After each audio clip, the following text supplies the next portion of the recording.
The night Charleston did not record. Charleston in 1844 was a city built on documentation.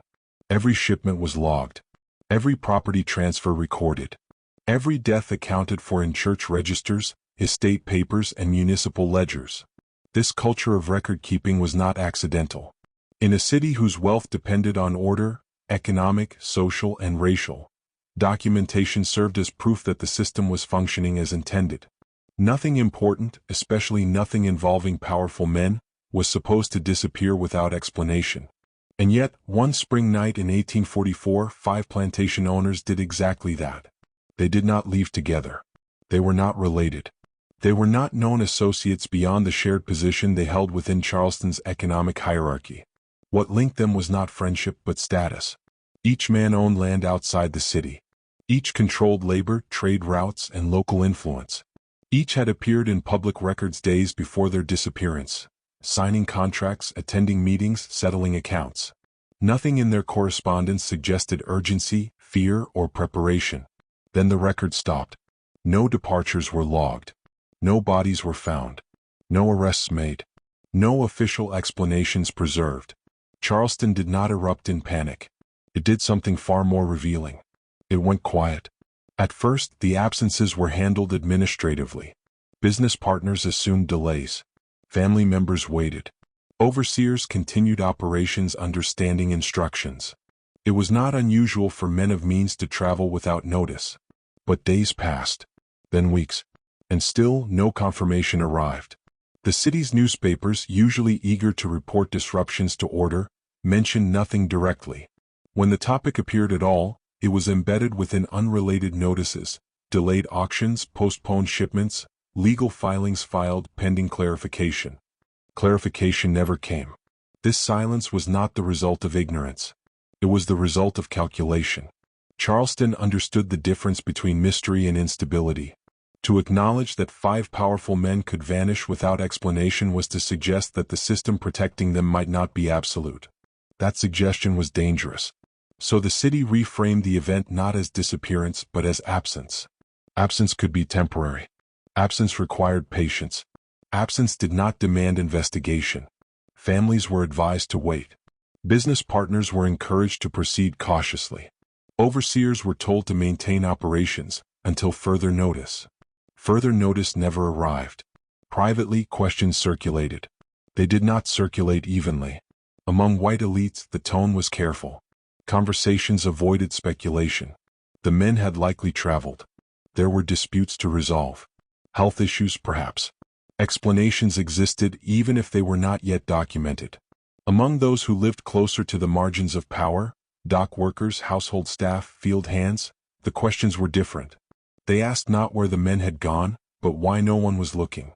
Charleston was a city where disappearances did not go unexamined unless examination threatened something larger. The 5 men were not known for collaboration. Their plantations were spread across different regions. Their operations varied in scale and management style. They did not share political affiliation beyond a general alignment with preservation of the status quo. What they shared was control.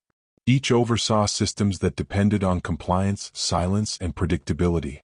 Each benefited from practices rarely discussed publicly but widely understood. This made their disappearance unsettling, not because it suggested a common enemy, but because it suggested vulnerability. The official record does not preserve the night itself. There are no police reports describing disturbance. No witness statements preserved in archives. No mention of weather events or accidents that could plausibly account for 5 simultaneous vanishings. This absence of detail has led historians to speculate, but speculation has limits when silence appears intentional. What can be reconstructed instead is reaction. Plantations continued operating, but cautiously.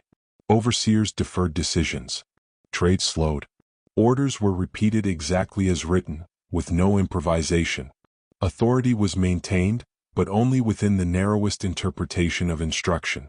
This rigidity mirrored something deeper. Power, when suddenly unmoored from its source, becomes procedural. Charleston's legal system began to register strain. Court cases involving the missing men stalled. Debts could not be collected. Contracts could not be renegotiated. Wills could not be executed. The law, designed to manage continuity, found itself confronted with uncertainty.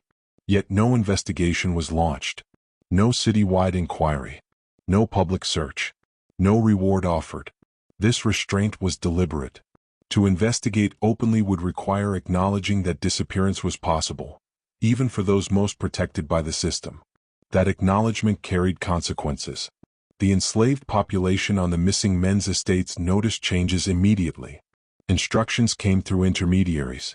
Punishments became inconsistent. Some practices were paused, others intensified without explanation. This inconsistency created space, not freedom but uncertainty. Uncertainty invites attention. People noticed that authority, once seamless, now hesitated. They noticed that decisions were delayed, that orders contradicted one another, that discipline sometimes arrived late, or not at all. These were not improvements, but they were deviations. Deviations matter. Among Charleston's elite, silence hardened into consensus. Whatever had happened, it would not be named publicly. The system depended too heavily on the perception of permanence. Families quietly rearranged inheritance plans. Temporary trustees were appointed. Business interests were consolidated to minimize disruption. The goal was not truth. It was continuity. But continuity requires explanation, even if that explanation is fiction. And fiction requires agreement. Charleston agreed not to ask certain questions. This collective restraint shaped how the event entered, or failed to enter, history. Later references to the men described them as having left the region, retired from public affairs, or simply ceased activity. The language is passive, evasive, carefully neutral. No cause. No conclusion. No closure. The night itself remained unrecorded. What historians have since noted is not the disappearance, but the reaction to it. A city that documented everything important chose not to document this. That choice suggests fear, not of what happened but of what acknowledging it would reveal. 5 men vanished. The system remained. But something had shifted. The belief that authority was permanent. The belief that control was absolute. The belief that power could not be removed without consent. Those beliefs weakened, not through rebellion but through omission. Charleston survived the incident. Its economy continued. Its institutions endured. But beneath the surface, an unspoken understanding took root.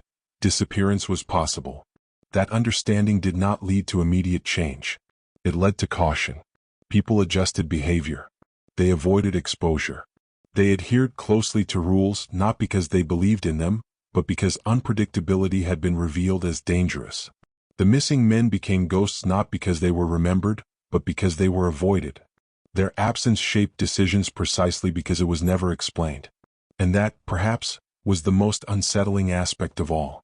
Not that 5 plantation owners vanished overnight, but that a city built on record-keeping chose not to ask why. The fragments that remained. The plantations did not stop functioning when the men vanished.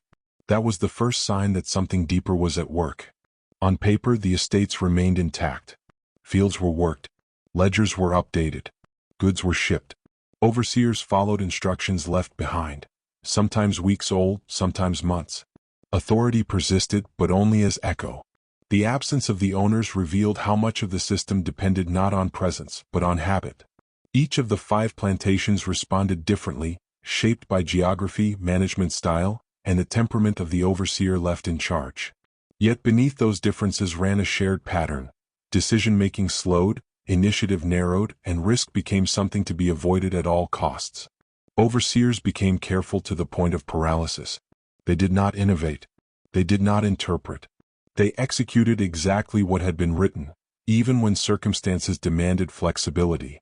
Crops were planted on schedule even when weather suggested delay.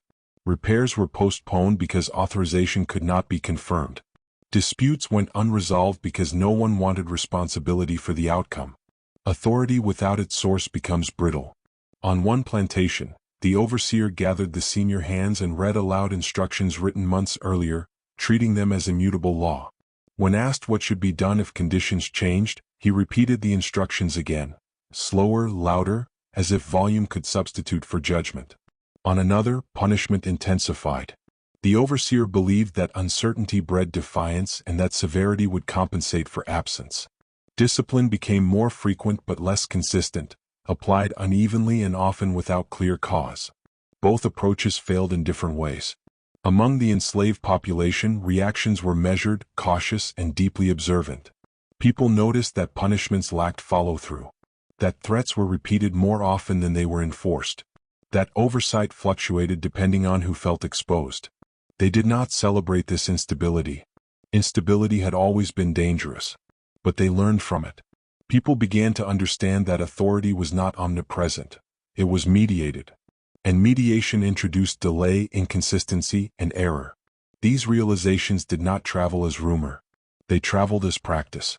People conserved effort. They avoided attention. They did not volunteer information.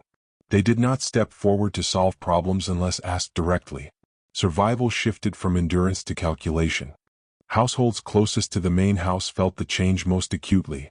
Domestic routines continued, but the emotional tenor altered. The absence of the master removed one layer of immediacy, but it replaced it with uncertainty. Instructions came secondhand.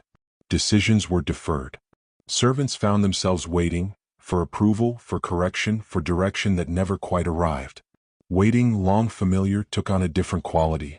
It was no longer filled with anticipation of intrusion. It was filled with ambiguity. Children sensed this shift without understanding it. They noticed adults speaking less, listening more. They noticed routines repeating even when they no longer made sense. This taught them something subtle but lasting. Systems persist even when they are no longer fully believed in.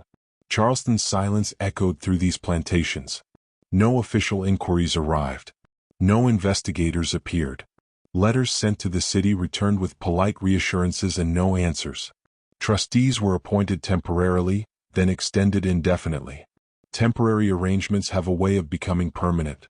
The families of the missing men managed affairs carefully. They avoided publicity. They resisted speculation. Their goal was stability, not truth. But stability came at a cost. Without the owner's presence, disputes between overseers and laborers multiplied. Without final authority, appeals stalled. Without certainty, relationships hardened. The plantations became quieter, but not calmer. Quiet does not always signal peace. Sometimes it signals caution.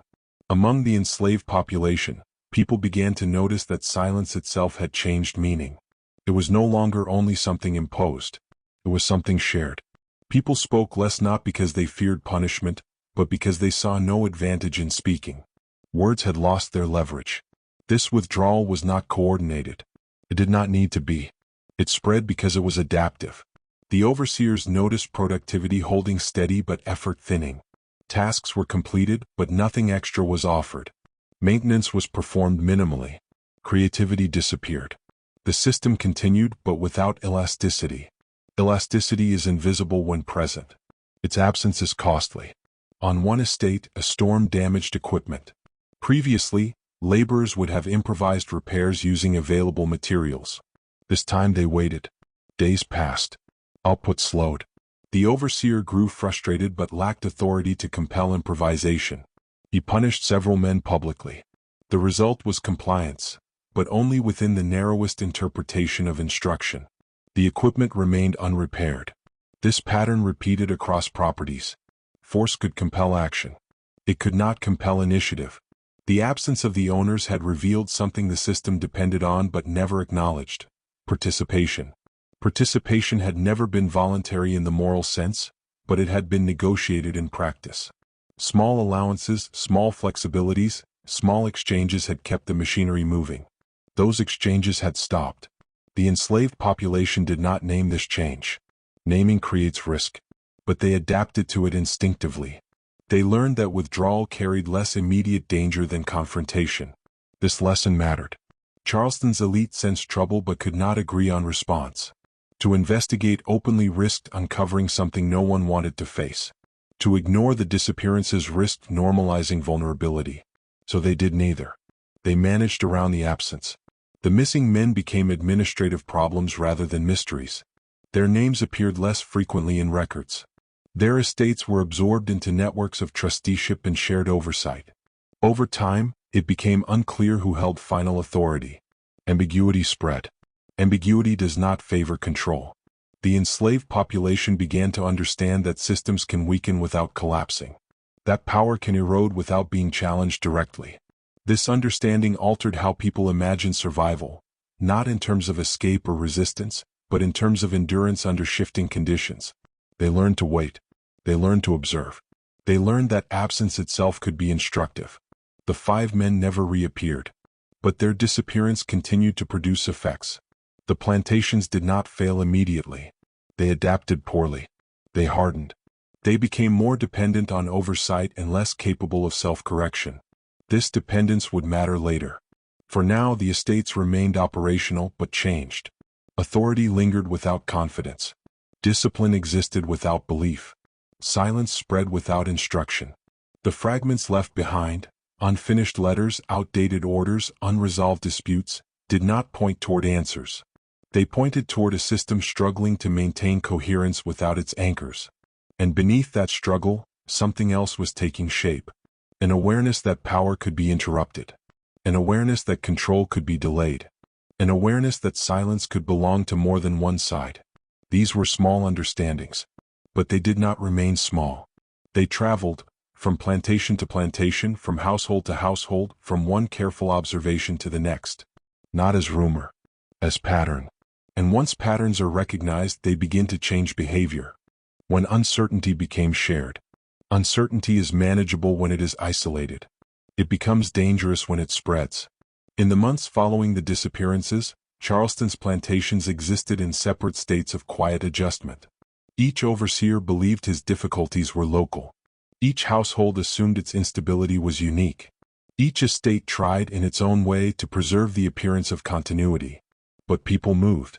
Not freely and not often, but enough. Boatmen traveled between docks. Traders moved from plantation to plantation. Enslaved laborers were loaned temporarily, reassigned, or transferred through sale and inheritance arrangements. Domestic workers overheard conversations while accompanying families into the city. Through these movements, understanding traveled. It did not travel as a story about 5 vanished men. That subject remained dangerous. It traveled as something more subtle, recognition. Recognition that authority hesitated. Recognition that oversight varied. Recognition that rules were enforced unevenly, not because of mercy but because of uncertainty. These recognitions accumulated. A man arriving on a new plantation noticed the same rigidity he had left behind. A woman reassigned to household work observed the same cautious management, the same avoidance of decision-making. A boatman heard the same evasive language used by different overseers when discussing ownership and instruction. Patterns emerged. And once patterns are seen, they cannot be unseen.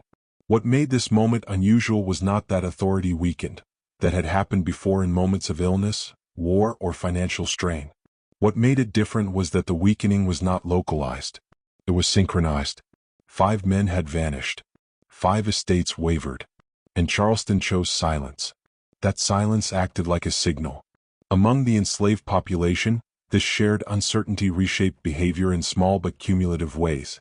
People became more attentive to formal rules and less responsive to informal expectations. They complied with what could be enforced and withheld what relied on assumption. This was not defiance. It was recalibration. Recalibration spread because it was effective. People learned from one another not what to do but what not to offer. Not where to resist but where resistance was unnecessary.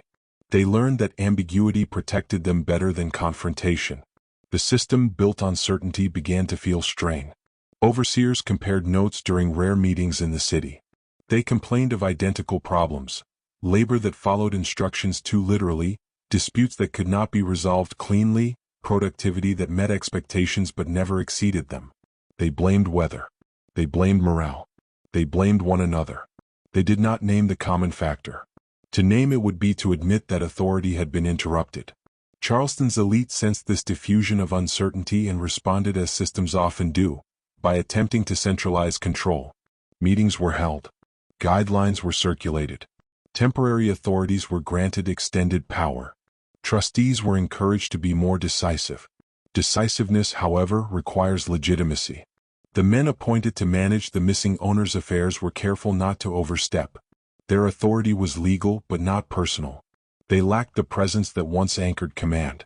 They issued directives cautiously. They avoided risk. They deferred difficult decisions. This caution reinforced the very uncertainty they were meant to resolve.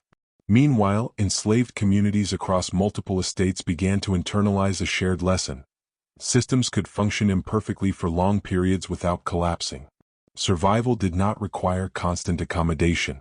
This realization altered how people understood time. Previously, the future had felt predetermined, an extension of the present, unbroken and absolute. Now the future felt conditional. Conditional futures encourage patience. Patience in this context was not passive. It was strategic. People learned to wait out moments of confusion, to let uncertainty persist rather than rush to resolve it. The system struggled with this. Plantations depend on momentum. They require continuous extraction of labor, attention, and belief. When momentum slows, inefficiencies multiply. Small inefficiencies became noticeable. Shipments delayed by days. Repairs postponed indefinitely. Disputes unresolved. None of these failures were dramatic enough to provoke intervention. But together they reshaped the plantation economy's rhythm. Charleston's merchants noticed irregularities. Contracts were fulfilled but without flexibility. Negotiations became rigid. Trust eroded. Trust, once lost, is difficult to restore. At the same time, rumors began to circulate, carefully, indirectly. Not about what had happened, but about what might happen again. If 5 men could vanish, others could as well. This possibility unsettled those who benefited most from stability. It challenged the assumption that power insulated its holders from unpredictability. The city responded by reinforcing appearances. Public events continued. Ledgers were maintained meticulously. Official correspondence avoided mention of disruption. Charleston presented itself as unchanged. But beneath that presentation, behavior shifted. Planters avoided unnecessary travel. They delegated cautiously. They limited exposure. Fear does not always announce itself loudly. Sometimes it reorganizes routines. Among the enslaved population, this fear was perceived not as danger but as opportunity, not opportunity for revolt but for recalibration of risk. People noticed that oversight had become inconsistent across estates. That punishment varied widely depending on circumstance. That enforcement required justification more often than before. This recognition did not produce unity in the political sense. It produced alignment in behavior. Alignment does not require communication. It requires shared environment. The system reacted by attempting to restore certainty through repetition. Rules were restated. Expectations clarified. Authority emphasized. But repetition without belief becomes noise. The more the system insisted on its absoluteness, the more visible its limits became. This visibility unsettled everyone. Overseers felt exposed. Trustees felt burdened. Families felt pressure to maintain dignity without explanation. And those subjected to the system felt something unfamiliar, predictability without intrusion. This predictability allowed them to plan, not escape, not rebellion, but endurance. The disappearances had not created freedom. They had created a pause in inevitability. That pause spread. Charleston did not collapse under this strain. It adapted, but clumsily. The system grew heavier, more procedural, less responsive. Authority became louder but less convincing. And as uncertainty became shared, something else emerged. The understanding that silence was no longer owned exclusively by those in power. Silence could belong to anyone who understood when to use it. This understanding reshaped daily life in ways too subtle for records to capture. It did not appear in court documents or ledgers. It appeared in timing, in restraint, in decisions not made. It appeared in withdrawal.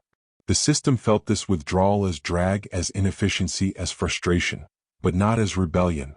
And that made it difficult to confront. Because systems are designed to fight enemies, not absences. By the time Charleston's leadership recognized that uncertainty had become structural rather than temporary, the opportunity for quiet restoration had passed. Control would need to be reasserted visibly, forcefully. And visibility, once chosen, would reveal far more than intended, when certainty was forced into view. Systems built on certainty do not respond well to doubt. They tolerate confusion briefly. They absorb disruption selectively. But when uncertainty spreads, when it becomes shared rather than isolated, the system seeks to correct it not quietly but visibly. Charleston reached that moment slowly, then all at once. The first response was administrative.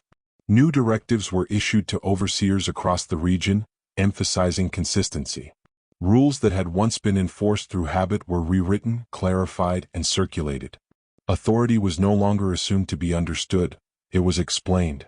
Explanation is the first sign that certainty has weakened. These directives focused on visibility.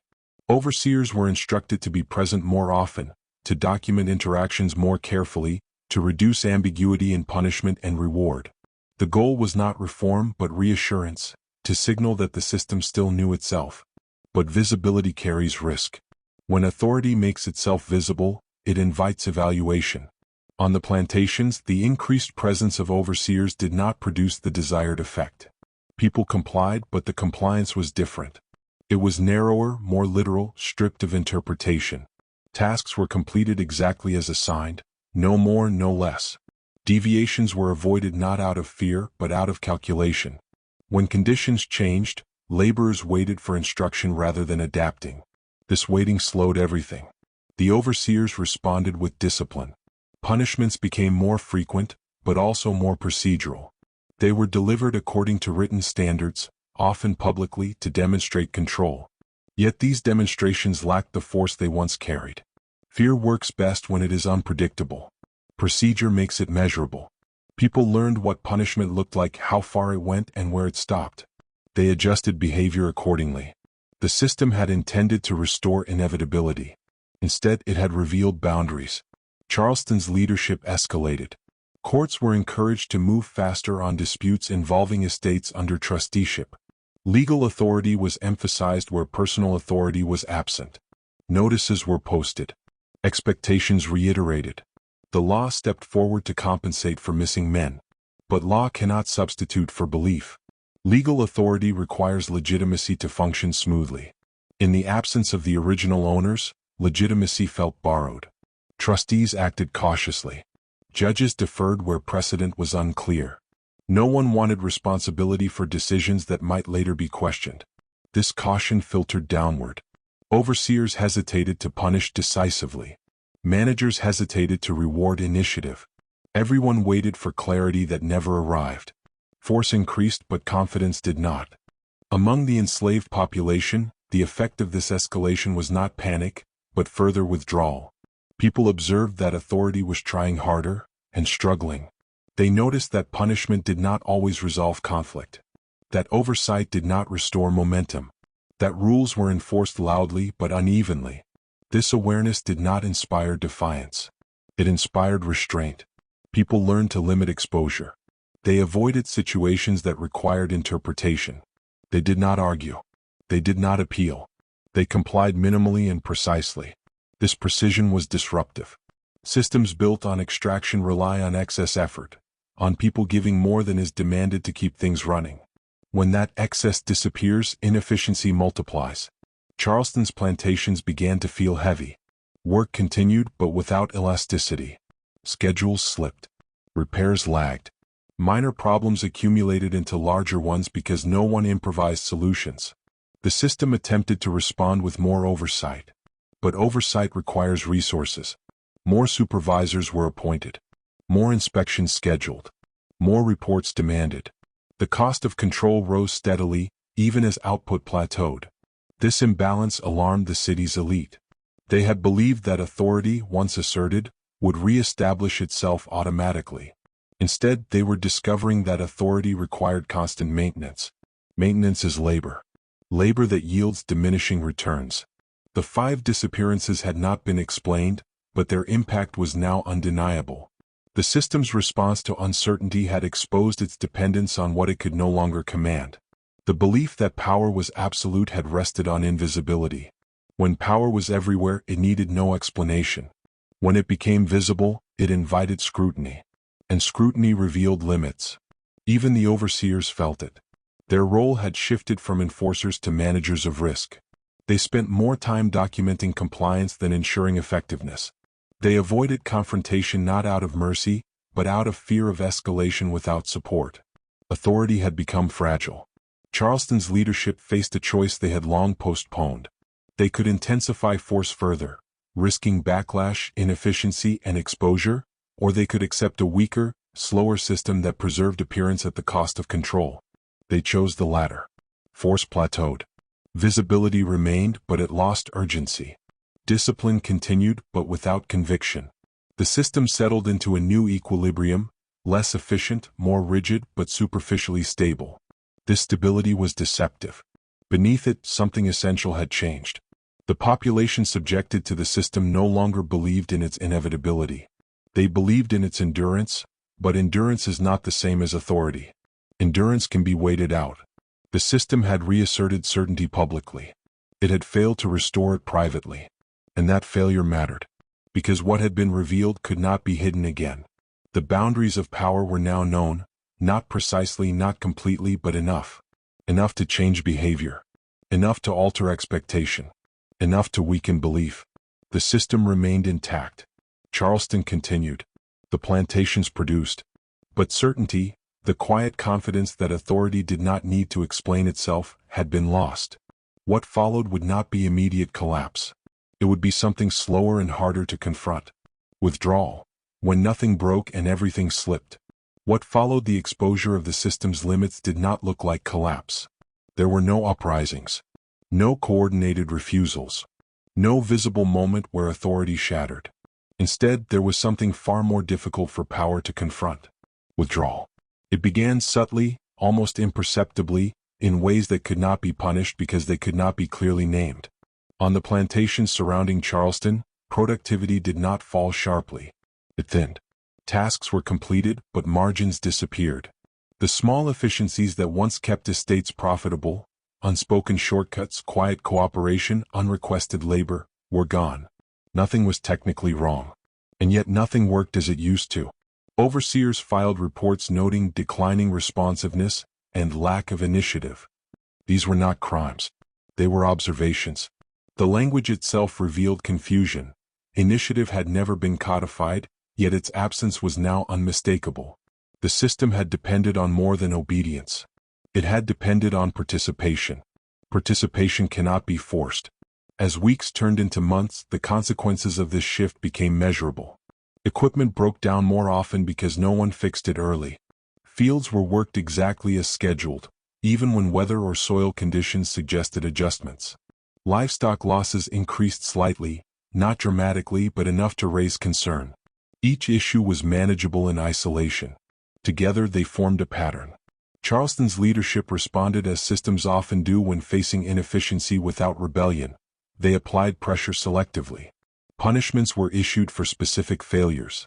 Incentives were offered for compliance beyond the minimum. Neither worked. Punishment addressed actions, not absence. Incentives required trust, and trust was no longer assumed. People took rewards when offered, but did not alter behavior afterward. The system was discovering a quiet truth. Belief had been its most productive asset. Without belief, force could only maintain appearances. Legal mechanisms were invoked again. Trustees were empowered to restructure operations. External managers were brought in, men without local ties who believed distance would restore control. Instead, distance made things worse. These managers relied heavily on documentation and formal procedure. They interpreted compliance literally, rewarding checklists rather than outcomes. This reinforced the existing withdrawal. People learned quickly that completing forms mattered more than solving problems. Work became theatrical. The plantations functioned as displays of order rather than engines of production. This theatricality reassured distant investors and city officials, but those on the ground knew better. They felt the drag of inefficiency. They sensed that effort no longer accumulated, it evaporated. Even the managers felt it. They complained privately of exhaustion, of constant supervision yielding diminishing returns, of the strange sensation that everyone was present, yet nothing was happening. What they were experiencing was a system losing its internal momentum. Momentum cannot be legislated. Among the enslaved population, this period marked a psychological shift. People no longer oriented themselves toward the expectations of the system. They oriented toward endurance. Endurance changes priorities. Instead of anticipating punishment, individuals focused on minimizing exposure. They avoided notice. They avoided distinction. They avoided becoming indispensable. Indispensability had once offered protection. Now it carried risk. This recalibration spread quietly. It did not require communication. It required observation. People watched who was singled out, who was rewarded, who was punished despite compliance. Patterns emerged. The safest position was invisibility. This invisibility did not look like defiance. It looked like careful presence, like doing exactly what was required and nothing more, like surviving without being remembered. The system attempted to counter this with recognition programs, public praise, symbolic rewards. These gestures fell flat. Recognition without trust felt dangerous. Being seen was no longer an advantage.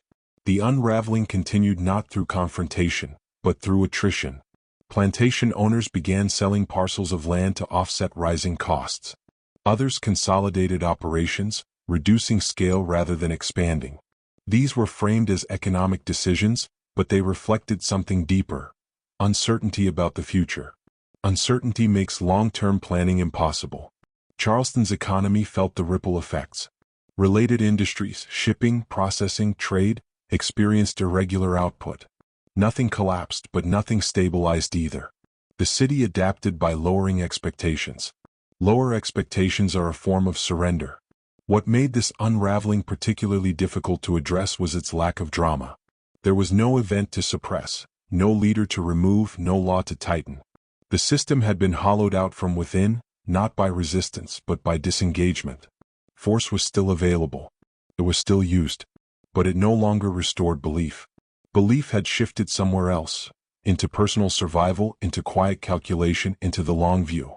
Even among those who benefited from the system, confidence waned. Owners questioned whether their authority would be inherited or merely administered. Trustees wondered whether their control was temporary by nature. The disappearance of 5 men years earlier now seemed less like an anomaly and more like a warning. A system that cannot account for absence cannot guarantee presence. This realization did not inspire reform. It inspired caution. Caution slowed everything further. Charleston entered a period of suspended certainty. The system remained, but it no longer promised permanence. Everyone adjusted accordingly. People stopped investing themselves fully, in work, in loyalty, in future plans. They conserved energy. They waited. Waiting is corrosive to power. Because power requires belief in tomorrow. By the time the city's leadership recognized the depth of this withdrawal, reversing it was no longer possible. You cannot compel people to believe in what they have already outlived. The unraveling was not loud. It was not heroic. It was not even obvious. It was administrative, psychological, structural, and it was irreversible. What remained of the system functioned by habit alone. Habit without conviction eventually decays. The plantation still stood. The law still existed. The hierarchy remained visible. But the engine beneath it, the shared belief that this order was fixed, inevitable, unquestionable, was gone. That belief would not return. And what replaced it was not chaos, but something quieter and far more enduring. Memory. What endured after authority let go. When authority finally loosened its grip, there was no moment that marked it. No announcement. No decree. No acknowledgement that something fundamental had been lost. The system did not fall. It aged. What remained in Charleston after the years of withdrawal was not chaos, but residue, structures still standing, procedures still followed, hierarchies still visible. From a distance the order looked intact. Records were kept. Fields were worked. Trade continued. But authority no longer lived inside these motions. It had retreated into form. The plantations operated on momentum alone.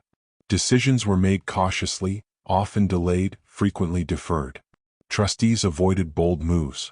Overseers avoided initiative. Everyone acted as if permanence were temporary. This was the system's greatest failure, not exposure, not disappearance, but the loss of conviction. Conviction had once made authority efficient. Without it, every action required justification. Every rule required explanation. Every punishment required documentation. Power had become procedural. And procedures do not inspire loyalty. Among the enslaved population, survival no longer centered on obedience to an unquestioned order. It centered on navigation. People learned how to exist within the gaps, between enforcement and neglect, between rule and interpretation. These gaps became predictable. Predictability allowed planning. Not rebellion. Not escape. Something quieter. Continuance. People remembered what worked and what did not. They remembered which overseers enforced rules rigidly and which relied on habit. They remembered when visibility mattered and when invisibility protected. Memory became a tool. It was passed quietly, not as instruction but as example. Children learned where not to stand. Adults learned when to speak and when silence carried more weight. Knowledge moved sideways, not upward. This movement could not be tracked. The system had once relied on isolation, on preventing shared understanding. Now understanding no longer needed coordination. It had become environmental. It lived in posture, in timing, in restraint. Authority noticed this only indirectly, through the increasing difficulty of restoring momentum. They responded with policy reviews, reorganizations, modest reforms. None addressed the core issue. Belief cannot be legislated back into existence. The disappearance of the 5 plantation owners, once treated as an anomaly, settled into history as an unanswered question. Its lack of resolution had mattered more than any explanation ever could have. Uncertainty had been allowed to remain. And uncertainty reshapes systems more deeply than confrontation. Charleston adapted outwardly. It maintained its reputation. It adjusted its economics. It refined its legal language. But internally, the assumption of inevitability had been broken. That break did not heal. Over time, the generation that had lived through the shift aged out of positions of authority. New administrators inherited a system already weakened, already cautious, already hollowed of confidence. They did not know what had been lost, only that something was missing. They attempted to manage what they could measure. What they could not measure, belief, fear, expectation, continued to erode. The enslaved population, meanwhile, carried forward what had survived the unraveling: awareness. Awareness does not shout. It does not organize openly. It does not announce itself. It waits. It shapes decisions. It limits risk. It preserves dignity where it can. This awareness outlasted authority because authority had depended on being unquestioned. Once questioned, even silently, it became finite. The plantation system's greatest failure was assuming that control was permanent as long as resistance was absent. But absence of resistance is not acceptance. And acceptance is what power ultimately requires. What survived Charleston's certainty was not rebellion, not justice, not resolution. It was memory. Memory of how quickly authority could weaken. Memory of how silence could change meaning. Memory of how systems unravel without breaking. These memories did not overturn the order immediately. They did something slower and more enduring. They made obedience conditional. Long after the 5 men were gone, long after the trustees changed, long after records faded into archives, this conditional obedience remained. It traveled forward in time, quiet and unrecorded. That was the legacy the system could not erase. Not exposure. Not disappearance. But the survival of understanding. And once understanding survives authority, authority never fully recovers. The system continued, but it was never the same again. End of story.